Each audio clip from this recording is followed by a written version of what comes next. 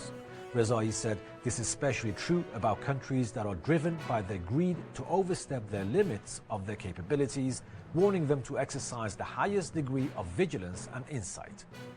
His warning came amid escalating tensions in the Persian Gulf and the Strait of Hormuz amid the ongoing US-Israeli war of aggression. इतना सुस्त हो गया गुलाबी सुअर, Oval office में conference हो रही थी, उसमें इतना सुस्त दिखा ये सो गया।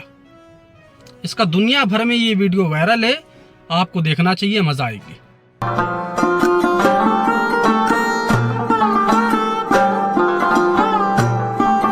ये बंदा जब आता है ना, अमेरिका और इजराइल की फट के चार हो जाती है, जैसे अबू उबैदा के नाम से होती थी। इन्होंने बोला है कि हमने समुद्र की गहराइयों में पनडुब्बियां तैयार कर दी हैं, हम अपनी जंग की तैयारी कर रहे हैं। हालात देखते हुए ऐसा लगता है कि जंग फिर से शुरू हो सकती है। रूबियो ने बोला ईरान जो है हॉर्मुज स्टेट और हॉर्मुज जो जहाज़ों पर हमला कर रहा है, यह कानून का उल्लंघन है। ईरान ने इसको जवाब दिया कि ये जो 600 स्कूलों को उड़ा दिया और हज़ारों मासूम बच्चों को, नन्हे मुन्ने बच्चों को कत्ल कर दिया, क्या ये उल्लंघन नहीं था?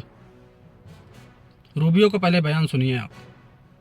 The whole world's been impacted, unfortunately, because Iran is violating every law known by striking commercial vessels in the Straits of Hormuz, and it's a big problem for the world. I mean, this is a regime that doesn't believe in laws, rules, or anything like that. It's a state sponsor of terrorism, so it's not surprising that they're now conducting terrorist activity against commercial vessels. So. Ismail बेगाई ने बोला पाकिस्तान पूरी कोशिश कर रहा है कि जंग खत्म हो जाए। वो हमसे और अमेरिका से बात कर रहा है कि पूरी तरह से कोशिश में लगा हुआ है कि जंग खत्म हो जाए, बंद हो जाए। सुनिए इनका बयान।